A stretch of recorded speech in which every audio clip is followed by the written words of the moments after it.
soul. I'm just a lonely soul. Just a lonely soul. Oh, yes. Oh, man. Oh, yeah. I've never seen you do that to rap music before. No. Oh, No, this Unkle Adams, yeah. He's really got to me, man. Do you know what? Have we got any like albums of his at all come through?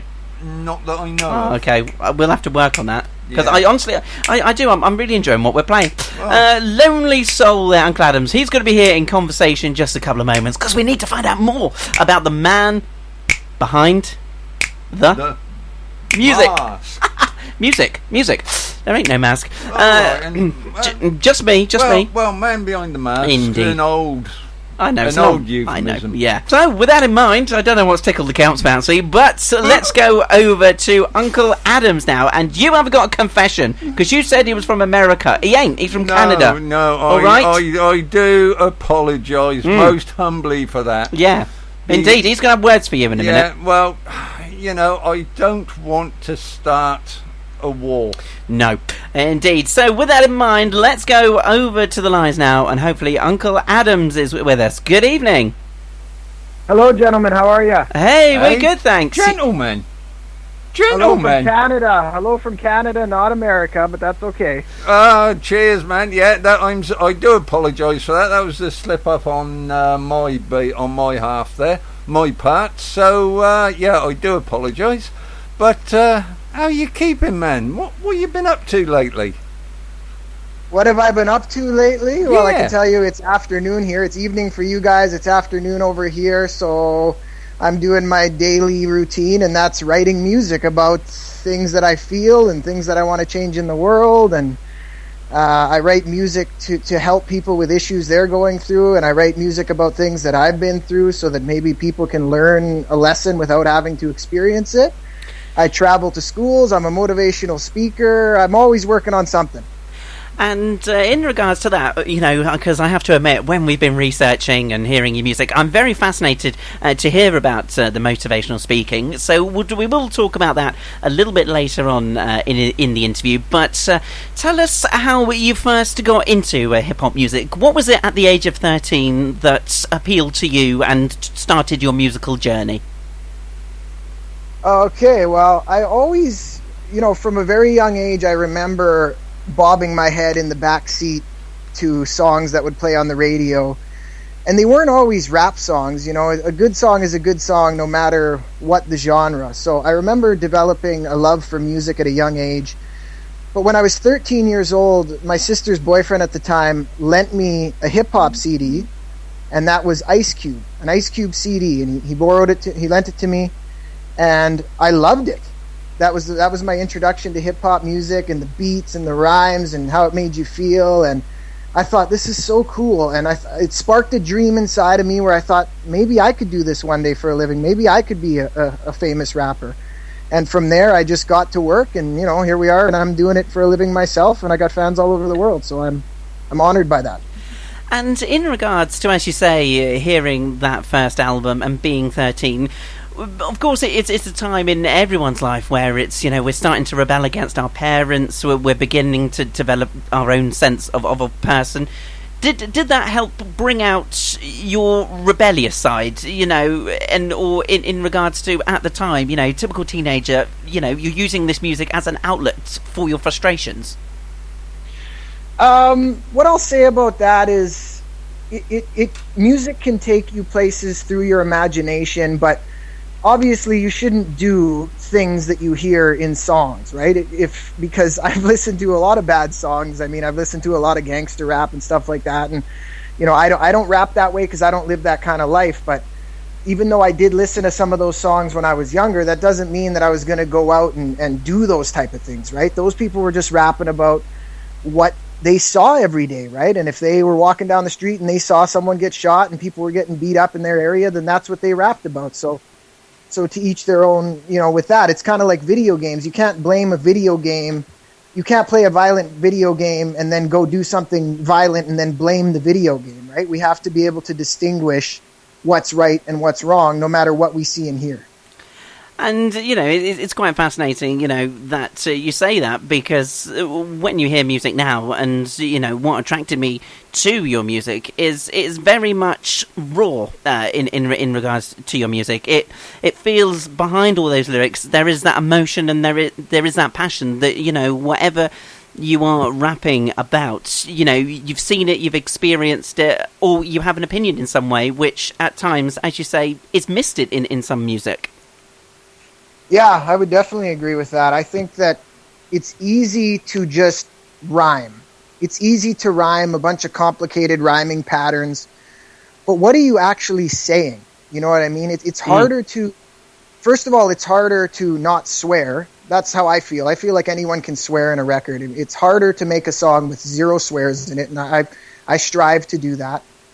And also to make music about things that are real. Like I say, they're things that I've experienced. They're my opinions on things. I have songs about bullying and climate change and self-harm and fitness and addiction and not living your life based on other people's opinions of you and all of these things. And a lot of them I've experienced myself, but I also have this ability where I can almost transport myself into the position of someone that's going through something. Like I'll just visualize. Like, for example, I have a song about self-harm. There's a lot of kids all over the world who feel really bad about themselves. They're not sick. They're just temporarily sick, and they're hurting themselves and they're cutting themselves. I don't do that. I've never done that. But I had lots of people asking me if I could make a song to help them. So what I did was I visualized myself as one of them. And I tried to picture what they're going through. And I wrote a song called On the Inside. And it has helped a tremendous amount of people overcome their self-harming issues. And so that's just an example of what I do. So a lot of it I've lived, but like I say, I also have this ability to kind of transport myself into the position of someone who's going through a difficult situation like that. And as you mentioned, self-harming, it's very prominent these days. And as you say, it's an issue that affects many people across the world. In regards to your music and the issues that it tackles, do you hear feedback from people where that music has really helped them in some way? Yes, big time. Thousands upon thousands of messages and comments from people telling me that my music has helped them, and in many cases even saved their lives by preventing their suicide. So I'm absolutely honored by that.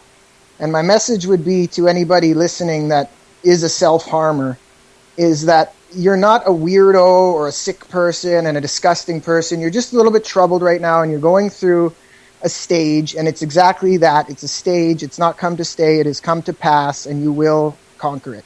Because so many people say to these self-harming people, they say, oh, that's gross, and you're weird, and how could you do that? Well, that doesn't help. That doesn't make anything better, by ridiculing them, judging them. And when the time comes, they will overcome it when they're ready.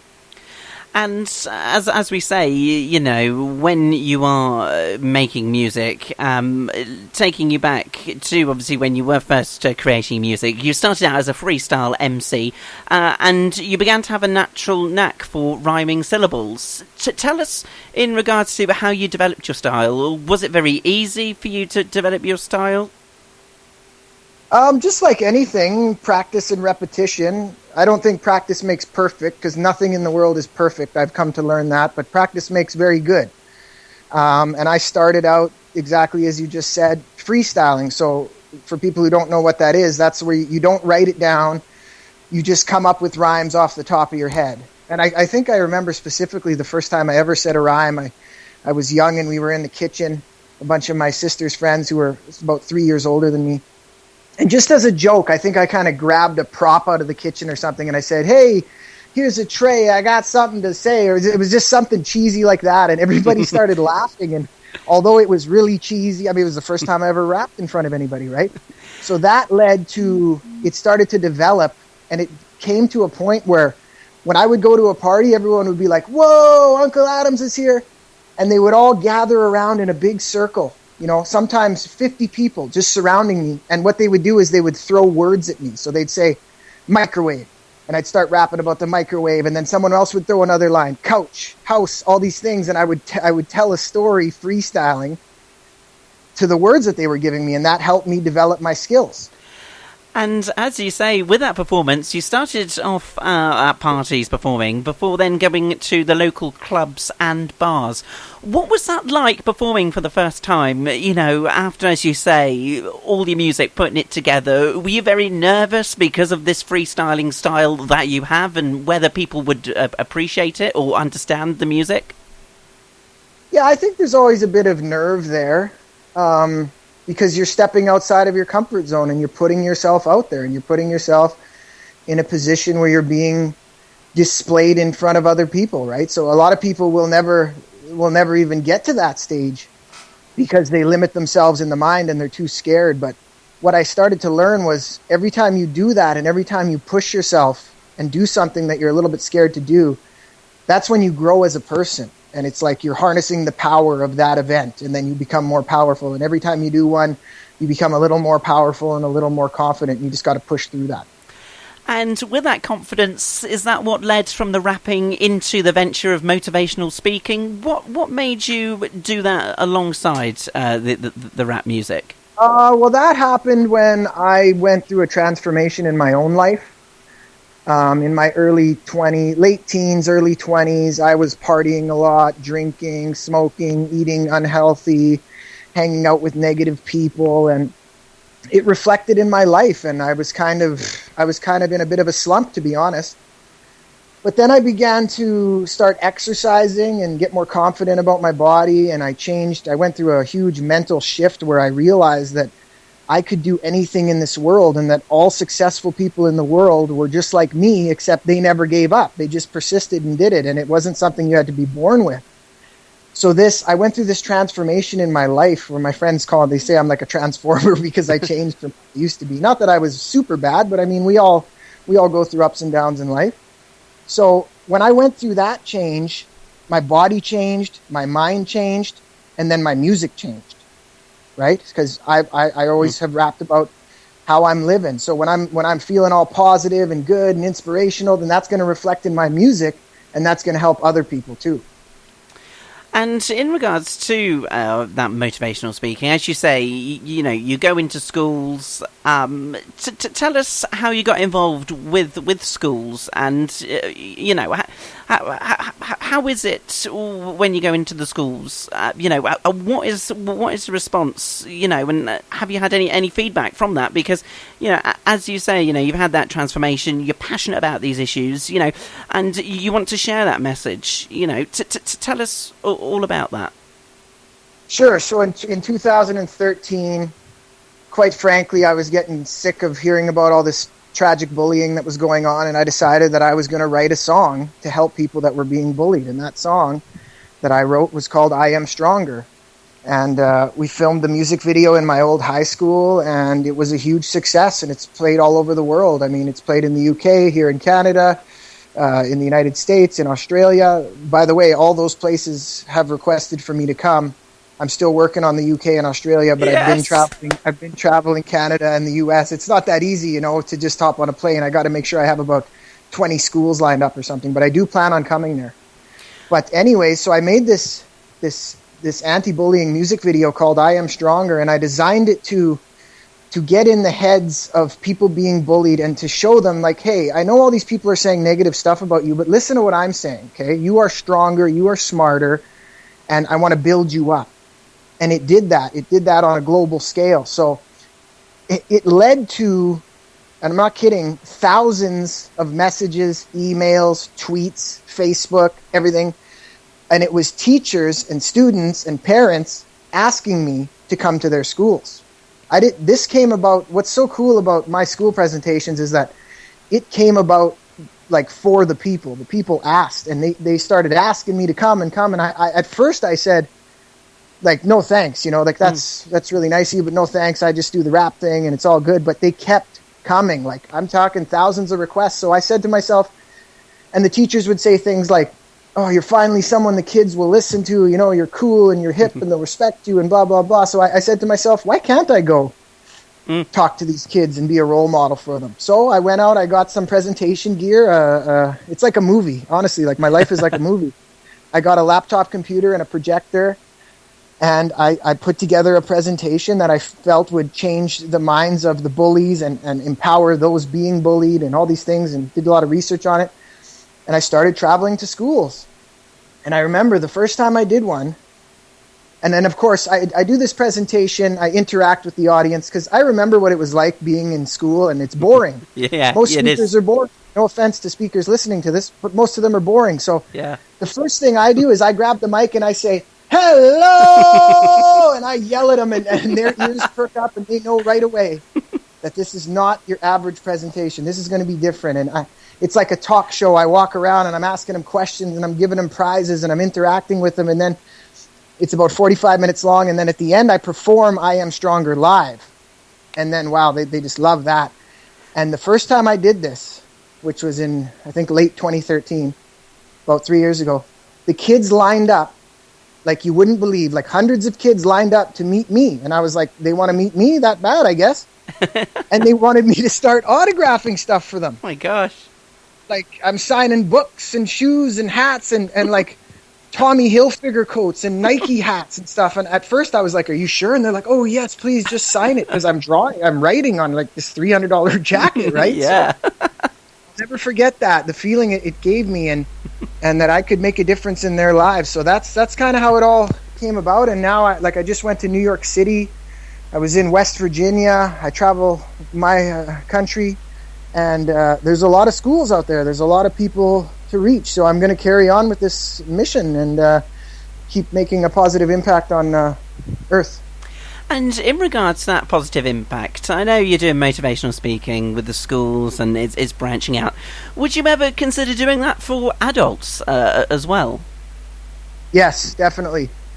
Although my anti-bullying presentation is my most popular one, I do have other ones that I'm working on, which are, like the Power of the Human Mind presentation, for example, which is just kind of like my story and where I came from and how I was in a total slump in my life, and now I'm known internationally, and the way I went about doing it, and I want to teach other people how to do that too, and that they don't have to live based on what other people say about them, because I used to do that too. And when you have 10 people telling you that you're never going to do it and it's stupid and you should just do that, then you're going to start to believe that, right? So that's where I come in, and I want to get different thoughts in their heads and show them that they have limitless potential, because so many people, they limit themselves without ever even giving themselves a chance, So absolutely, I'm going to be branching into more of the speaking to adults too, because this transformation that I've went through, I want to share it with other people.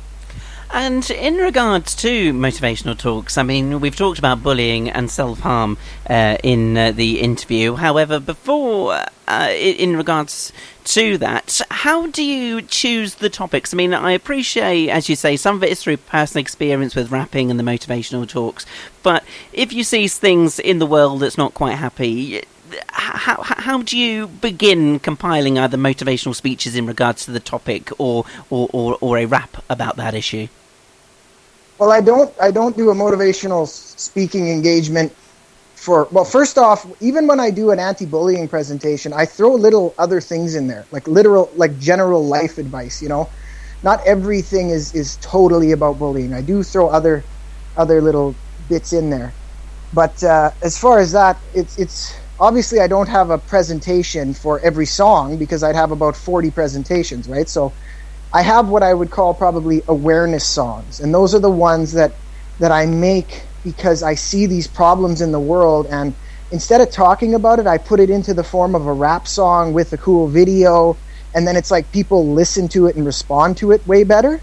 So not all of my music is that serious, but those particular awareness videos, like for example, my province, province of Saskatchewan here in Canada, we have the highest drinking and driving statistics in all of Canada.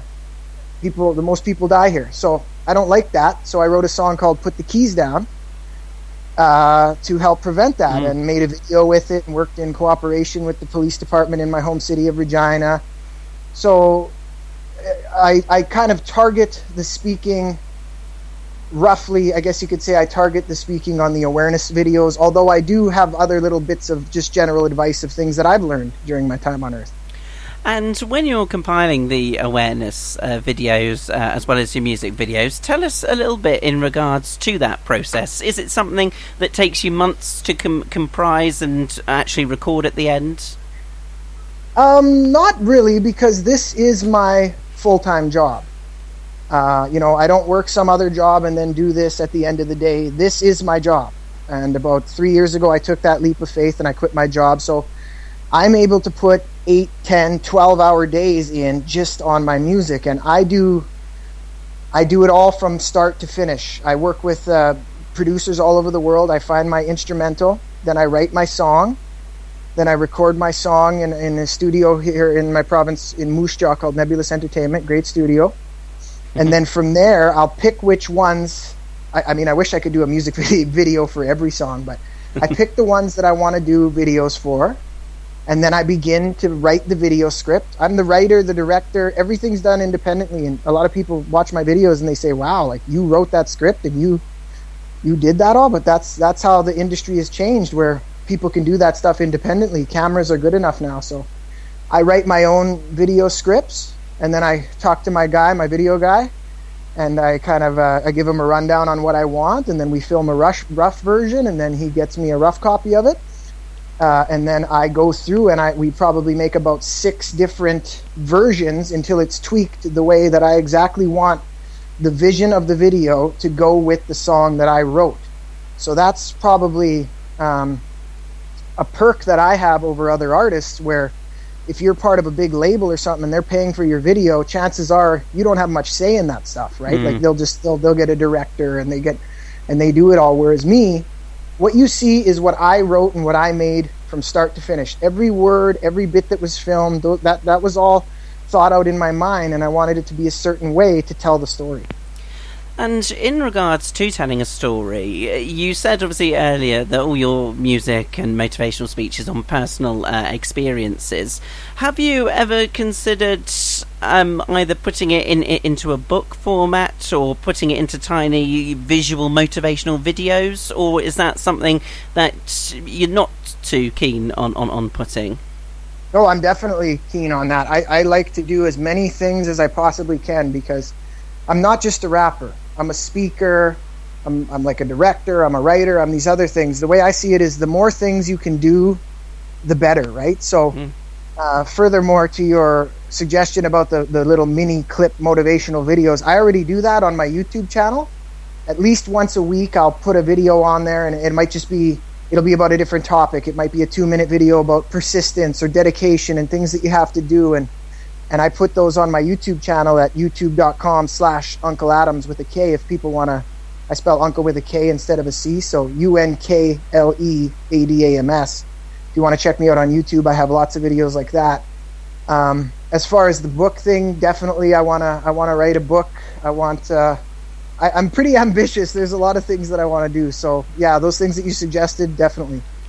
And in regards to, you were mentioning earlier that your motivational speeches and you're wanting to come over into Europe to branch those out, but as you say, it is quite a complicated process, and in regards to getting schools on board, what's kind of next for you? Do you set yourself little goals of, right, we've got to this stage, this is going well, the people have asked for this, and these are going well. What's next for yourself?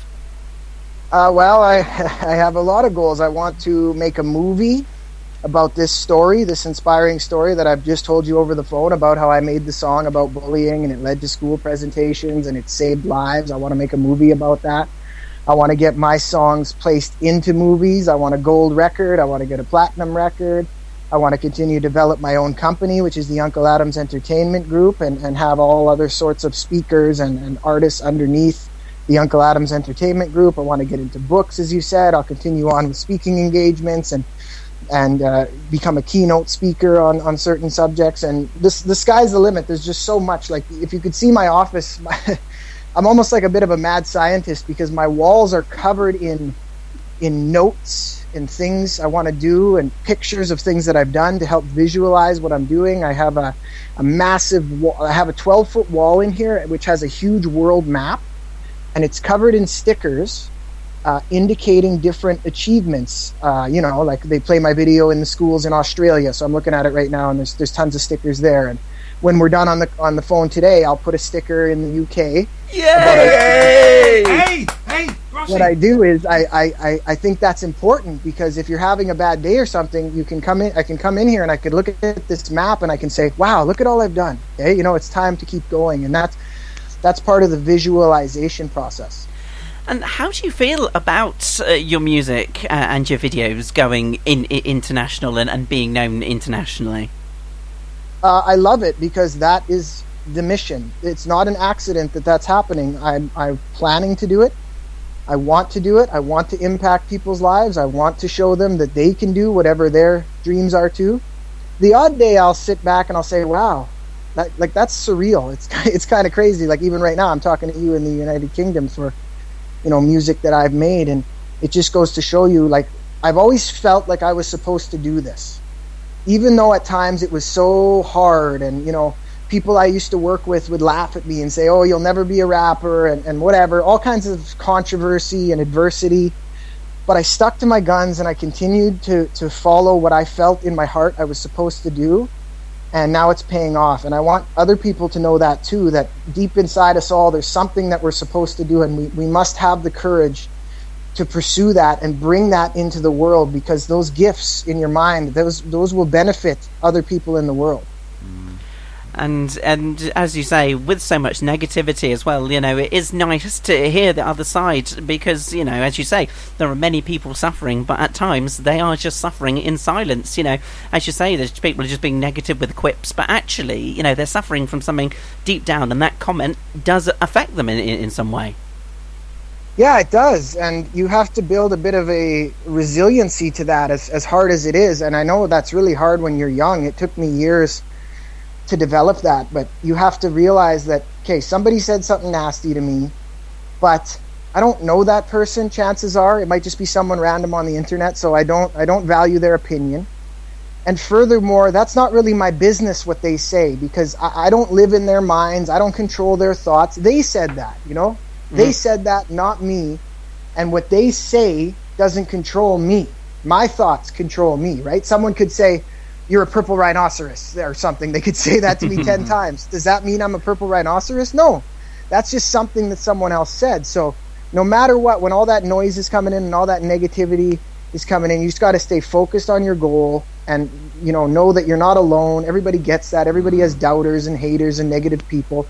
But the difference is the successful choose to rise above it, choose to be stronger, and look at it from an angle where that's not me. That's not my reality. That's what those people said. I feel sorry for them. I'm sorry that their minds are so negative that they say such horrific things, but that's not me. I am powerful. Yeah. Well, to be honest with you, Uncle, or can I call you Curtis? No. Anything you like, sir. Oh, sorry. Nice one. Well, Curtis, I know exactly what you were talking about then, because that is exactly what Rossy and I went through to begin with. Yeah, people were saying mean things to you? Yeah. Well, basically, because they didn't like what we were doing, did they? As they didn't understand what we were doing, and our radio style, as you've probably heard with the show, is very uncommercial, and working at a place that was very commercial minded, for us there was lots of negativity in regards to that. Yeah, that's good for you guys for doing something different, first of all, because if you're doing something different, that is a good thing. Right? And it will be probably ridiculed, because think about all the billions of people on the planet, and they all have opinions, right? Some like onions, some like tomatoes, some like pizza, some hate ice cream, some are lactose intolerant, some smoke, some don't, right? So everybody just is so different that we have to realize that it's okay to not please them all. And we please the ones that we please, and that's our crew, and the ones that don't like it can beat it. Go crazy. Yeah, no. You literally go crazy trying to please everybody. It's impossible. So full credit to you guys.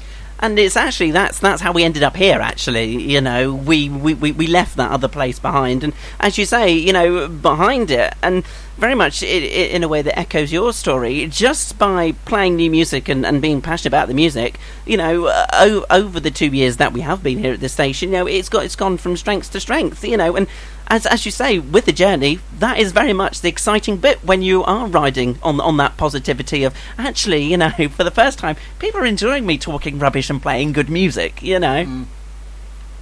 That's good. So tell me a little bit about your station. I know you're interviewing me. No. You guys where do you broadcast to? Like, I know you're in the UK. Okay, yeah, we broadcast in the UK. We also broadcast via the internet, kind of worldwide. Okay, we have a big following. We are aware of, without revealing too many secrets. We have a big following in America and in Europe, interestingly, as well as Australia getting on board at present, which is interesting. And there's so many independent musicians and people that create music which is so uncommercial. It's exciting because there's all that talent there that we're getting to hear and, feel privileged that people are sending their work to us. The nature of our show, every record in the show is what the listener has submitted to us over the last week. Oh, that's fantastic. Good for you guys, for getting that music heard, because I know firsthand it's one thing to make a good song, and then it's something else to get people to hear that song, right? Like, people aren't... You got to really push it and get it out there. It's almost like it's 50% of it's making the music, and then 50% is getting people to listen to the music. So you guys are a big driving force behind that, and I certainly appreciate you playing my music. Before we do let you go, you've mentioned your YouTube channel, but for everyone who wants to find out more about you and get hold of your music, I think it's very important that people, if they want to go and buy it and find out about you, find out how they can do it. So how can people find out with the next chapter, should we say, in regards to yourself? Sure, there's a lot of ways where you can find me on the internet. I'm basically all over the internet. And again, my name is Unkle Adams, and I spell Unkle with a K, so UNKLEADAMS. Type that into Google, a bunch of things will pop up. I'm on Spotify, I'm on the Google Play Store, I'm on iTunes. My YouTube channel is YouTube/Unkle Adams. I'm on Facebook, Twitter, pretty much everything. Just type Unkle Adams in on anything you want to find, and I'll be there. And please do keep in contact with us. Let us know how it goes when you're able to come over to the UK, because honestly, we'd love to meet you in person if we can get that when it all happens. When I come, not if, but when I come, I'll pop in the station there and come meet you guys in person. You're great guys, and thanks for having me today. It has been an absolute pleasure. Thank you very much for your time, and we'll have to bring you back on at some point later in the year, into next year, to find out how this next chapter's going, how it's all going, and because as I say, lots of things you've got planned, and hopefully over time it'll all come into fruition in some way or another. Absolutely. Thank you, gentlemen. Cheers, mate. You take care now, and all the best. All the best to you guys. Bye-bye. Yeah. Bye. Cheers, man. Bye. And there we go. That was Unkle Adams live on Journey to Tomorrow. Now, what a story. Fascinating. Me and the silent producer, we were hooked. That, honestly, absolutely fascinating. And, in a way, he deserves all the success. Oh, really does. Dead Really does. right. Dead right.